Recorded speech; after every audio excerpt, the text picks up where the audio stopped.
The eviction notice was tucked inside a birthday card.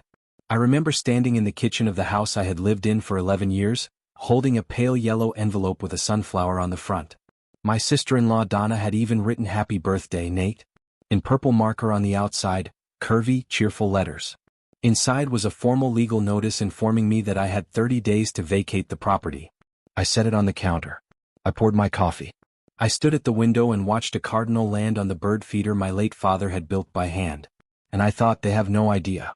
This is the story of how I went from standing in that kitchen with nothing, no car, no savings account, no plan, to sitting at the head of a boardroom table while the people who threw me out scrambled to understand how everything had gone so wrong for them. My name is Nathan Briggs. I am 41 years old. And this is the story my family never wanted me to tell. When my older brother Derek married Donna Westcott in the summer of 2009, our whole family breathed a sigh of relief. Not because Donna was warm or welcoming, she was not. But because Derek had finally settled down, as my mother used to say, and Donna came with something Derek had always chased: the appearance of success. Derek was a sales manager at a mid-size medical supply company outside of Knoxville, Tennessee. Good money, long hours, and a personality that could charm anyone in a 10-minute conversation. Donna was the daughter of a retired county commissioner who owned a strip of commercial real estate along Route 11. She drove a white Range Rover and had strong opinions about kitchen countertops. I was the younger brother. The quiet one. The one who had taken a job at our father's small landscaping company straight out of high school and stayed there out of loyalty long after I probably should have left. When our father's health began failing in 2016, I moved into the spare bedroom of the house Donna and Derek owned on Sycamore Hill Drive to help with his care. Dad passed in March of 2018, and I just stayed, paying a small amount of rent, handling the yard, keeping to myself. Derek was on the road constantly. Donna tolerated me the way she tolerated anything that did not improve her social standing, with thin smiles and shorter patience every year. I should have seen it coming. The legal notice arrived on a Thursday, the 14th of April, my 41st birthday. Donna was not home when I opened it. Derek was in Memphis for a conference. The house was perfectly quiet except for the sound of the refrigerator humming and the cardinal at the feeder outside. I read the notice twice. 30 days. Effective immediately upon receipt. Signed by a property attorney whose office was 40 minutes away in downtown Knoxville. Derek called that evening. He sounded rehearsed, the way he sounded when he had practiced a sales pitch. "Nate, look, Donna and I have been talking about this for a while. We want to do some renovations," he said. "Convert the spare room into a home office. It is just time, man. You need your own place. You send me a legal notice inside a birthday card, Derek," I said. Pause. Then, Donna thought it was better to keep it official. Avoid any misunderstanding. I did not argue. I did not yell. I asked if I could have until the end of the month to find somewhere to go.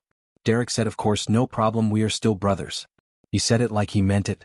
I hung up and stood in the kitchen for a long time looking at the bird feeder Dad built. That is when everything changed, though they would not know it for another 8 months. I moved into a studio apartment in the Parkview complex off Merchants Drive. 240 square feet, a Murphy bed that folded out of the closet, and a window that faced a concrete wall. My neighbor on the left played guitar at midnight. My neighbor on the right had 3 cats and a schedule I never figured out. I kept working at Briggs Landscaping, my company now technically since Dad had left it to me in his will. It was not worth much. 3 aging trucks, a client list of about 60 residential accounts, and a debt to an equipment supplier that I had been chipping away at for 2 years. Not exactly an empire. 2 weeks after I moved out of Sycamore Hill Drive, I got a call from a lawyer named Patricia Lowe. She had a warm, measured voice and she apologized 3 times before getting to the reason for her call. "Mr. Briggs, my firm has been administering a matter related to your late father's estate. There is an item we need to discuss in person. Would you be available to come to our office in Maryville?" I figured it was a bill. A creditor. Some overlooked debt from the last year. I almost did not go.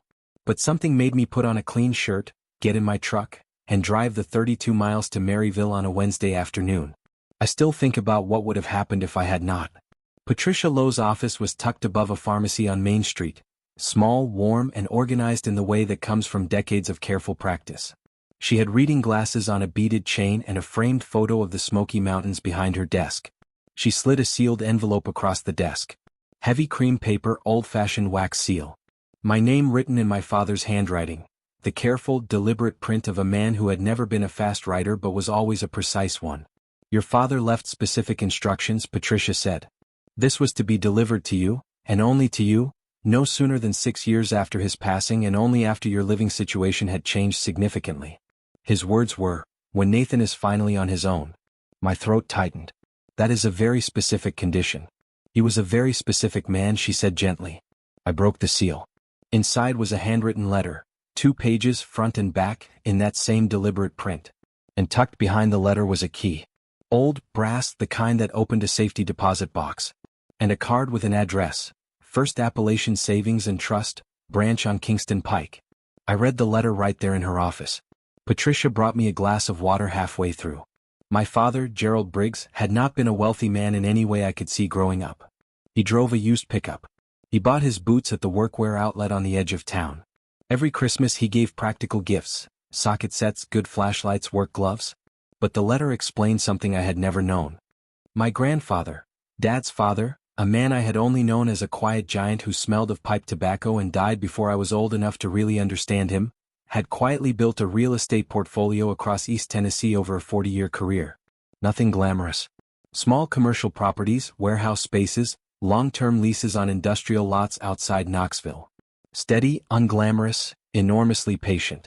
When my grandfather died in 1987, he had left the portfolio entirely to my father, bypassing my uncle, bypassing everyone else, because, as the will apparently stated, Gerald is the only one of my children who understands the value of not spending money you do not have yet. My father had managed the portfolio quietly for 30 years. He had never touched the principal. He had reinvested the rental income. He had sold one underperforming property and bought 3 better ones. He had, in the letter's words, tried to let it grow the way your grandfather grew it, without fuss and without rushing. Then came the part that made my hands shake. I am leaving the portfolio to you, Nathan. Not to Derek. Derek would spend it in 3 years trying to look important. I love your brother. But I know my sons. You are the one who knows how to take care of things. The box at First Appalachian holds the full documentation. Patricia has the rest. Use it to build something that lasts. I sat in Patricia Lowe's office for a long time after I finished reading. Can you tell me what it is worth? I finally asked. She folded her hands on the desk. The current assessed value of the properties, before any market appreciation factored in, is approximately $14.3 million. I heard the number. I understood the number. And then I put the letter very carefully back in the envelope and said nothing at all for almost a full minute. I drove home to my 240-square-foot studio with the Murphy bed and the window facing a concrete wall, and I sat on the edge of my folded-down mattress and thought for 4 hours straight. The first feeling was something like anger. Derek had sent me a legal notice and a birthday card. Donna had stood in the kitchen and watched me pack boxes with an expression of polite inconvenience. And all this time I was the one Dad had trusted with everything. But the anger faded fast. Because underneath it, I heard my father's voice as clearly as if he had been sitting next to me. Do not be loud about what you have, Nathan. That is how you lose it. I made 2 decisions that night, sitting in my studio apartment with a gas station sandwich and a warm bottle of water. First, I would tell no one. Not Derek, not Donna, not anyone I worked with. Not yet. Second, I would build something. Something real. Something that would matter after I was gone. The way my grandfather's patience had mattered, the way my father's quiet care had mattered. But what they did not know was, I had already started making calls. The portfolio was spread across 4 counties. 12 properties in total. 2 light industrial warehouses in Powell. A strip of mixed-use storefronts in Lenoir City. A long-term ground lease on a lot off Clinton Highway that was generating over $6,000 a month from a trucking company that parked equipment there. Several smaller properties, parking, storage, 1 former auto shop converted to a specialty print shop. All of it managed by a small property management firm that had been working with my father for 20 years. When I walked into their office, a modest suite above a tire shop in Oak Ridge, the owner, a compact woman in her 50s named Gloria Tate, looked at me and said, "You look exactly like Gerald. Sit down." Gloria had known about the portfolio. She had known about me as the inheritor for 2 years, waiting for Patricia's call. She handed me a binder the thickness of a phone book. "Your dad was methodical," Gloria said. "Everything is current. No liens, no disputes, no deferred maintenance nightmares. He kept it clean." I spent 3 weeks going through every document in that binder. Every lease, every inspection report, every tax filing going back a decade. I visited each property. I wore my work boots and my Briggs landscaping jacket and nobody looked twice at me. Just a man in boots checking on buildings. And slowly a picture emerged. Dad had been careful. But careful was not the same as ambitious. Several of the properties were significantly undervalued, not mismanaged, just sitting. Waiting for someone to see what they could become. I saw it. The property off Clinton Highway, the ground lease generating over $6,000 a month from the trucking company, sat on 4.8 acres. The lease was month to month. The trucking company had been expanding for 2 years and badly needed a permanent facility. I met with their operations manager, a straight-talking man named Ray Culpepper, at a diner on a Thursday morning. I told him I was the new owner and I wanted to talk about a long-term deal. Ray stared at me. "You are Gerald's son." "I am." Gerald was a good man. Straight shooter. Never once tried to squeeze us. "I am not here to squeeze you either," I said. "But I am also not going to keep a month-to-month lease that does not work for either of us. I want to sell you the land, structure the deal with a small seller-financed note, and use the proceeds to fund a renovation on the Lenore City properties." Ray nodded slowly. "What are you asking for the land?" "Market rate. I had it appraised last week. 1.1 million. Ray shook his head, not in refusal but in the way people do when something surprises them. "Your dad never told us what it was worth." "Dad was patient. I'm going to be patient too. But I am also going to move." We shook hands that morning. The deal closed 6 weeks later. Just like that, I had $1.1 million in operating capital, and I had not touched a cent of the portfolio's core value. I ran into Derek and Donna 7 months after I had moved out. It was at a charity auction hosted by a children's literacy nonprofit downtown, a black tie affair at the Tennessean Hotel. I had been invited because Briggs Property Holdings, my new LLC, my grandfather's legacy, my father's patient gift, had made a significant donation. I almost did not go. I was never comfortable at events like that. But Patricia Lowe convinced me. "Show up, Nathan. You belong in those rooms now." I was standing near the auction tables when I saw them. Donna in a green cocktail dress, holding a glass of white wine, laughing at something the man next to her said. Derek in a blazer that looked slightly too tight across the shoulders, the way his jackets always did. Derek saw me first. His expression cycled through surprise, confusion, and something I can only describe as recalibration. "Nate, what are you doing here?" "Supporting a good cause," I said. Donna looked me up and down, the tuxedo, the posture, the fact that I was clearly not standing there as catering staff. "Nathan, I did not know you were into philanthropy." "I'm getting into a lot of things," I said. Derek asked who I was with. I told him I had come alone. He asked if work was going okay, meaning the landscaping company, the trucks, the residential accounts. He asked it the way you ask someone about a hobby they take too seriously. "Work is good," I said. "How is the home office coming along?" Donna's smile went tight as a wire. "It is a work in progress." I excused myself. I did not say anything else. I did not need to. Not yet. He called on a Sunday. I was at my desk in the new office I had leased in the Lenore City storefront, the one I had renovated and moved into as the headquarters of Briggs Property Holdings. Gloria Tate ran operations from the back suite. A commercial real estate attorney named Marcus Webb handled deals and contracts. "Nate, I need to ask you something." Derek's voice had shifted from the rehearsed sales tone to something rawer. "People are talking about a company called Briggs Property Holdings. Someone at the Chamber of Commerce told me they are buying up commercial real estate across Knox and Loudoun counties. And I heard the man behind it is named Briggs." I leaned back in my chair. "What is your question, Derek? Is that you?" The silence stretched out between us like a road. "It is me." I heard him exhale. "Then, how?" "Dad," I said. "Dad left it to me. Grandpa's portfolio. The whole thing." Patricia Lowe held it until the timing was right. Another long silence. "Dad never told me any of this." "I know." He explained why in the letter he left me. The pause that followed was the heaviest of the whole conversation. Then Derek said quietly, "What did it say?" I thought about the letter. About Dad's careful handwriting. About what he had written about his sons, both of them. "He said he loved you, Derek." He said that very clearly. I left it there. Because some things do not need to be spelled out. And because my father, patient as he was, had spelled it out clearly enough. She came to the office 3 days later. No call ahead. Just Donna Briggs walking through the front door of the Lenore City storefront in a blouse that probably cost more than my first truck, looking around the renovated space with an expression that moved between contempt and unwilling reassessment. Gloria was at the front desk. She looked at Donna with the polite wariness of a woman who had survived 30 years in commercial real estate and had seen every kind of human behavior. "Can I help you?"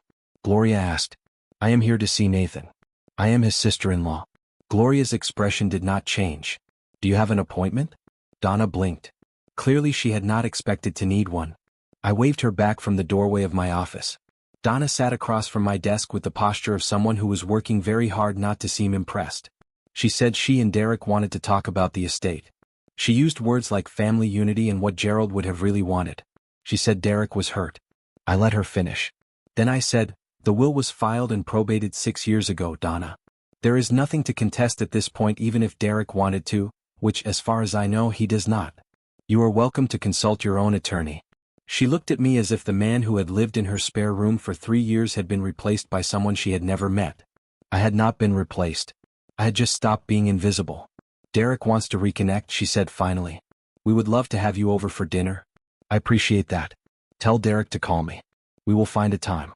She left. Gloria appeared in my doorway 2 seconds later with a cup of coffee and raised eyebrows. "She seems fun," Gloria said. "She really is not," I said. But I was almost smiling. By the end of the year, Briggs Property Holdings owned or managed 16 commercial properties across 3 counties. The Lenore City storefronts had been renovated and leased to a mix of local businesses: a women-owned bakery, a physical therapy practice, a small music studio that gave lessons on Saturday mornings. I had hired 2 property coordinators and a full-time maintenance crew. I had also established the Gerald Briggs Small Business Fund, a modest grant program for East Tennessee entrepreneurs who could not access traditional bank loans. First year we funded 11 businesses.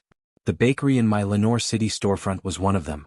Briggs Landscaping, my original company, the one I had kept running through all of it, was still operating. I had promoted my most experienced crew leader to operations manager and kept 20 accounts in the residential neighborhoods where Dad had built the business. It felt important to keep it.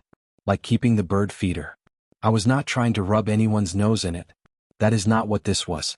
But what they did not know was, the Business Journal had run a full-page profile on Briggs Property Holdings and the Gerald Briggs Small Business Fund, with my name on it, and a photograph. Derek called in early December. He asked if I would come to Sycamore Hill Drive for a Sunday dinner. He said he would cook a whole smoked brisket the way Dad used to do every fall. He said it was time to just talk. I went. The house looked the same. The bird feeder was still in the backyard, though no one had filled it. The spare room that was supposed to become a home office was still just a spare room, bare walls, a folding table, nothing moved in. Donna was polite in the careful way of someone choosing every word. Derek was warm in the genuine way he always had been, underneath the sales pitch and the performance of success. We ate the brisket. We talked about nothing important for a while. Then Derek poured 2 more glasses of iced tea and looked at me. "I owe you an apology, Nate." I waited. "The birthday card thing, that was wrong. That was cold."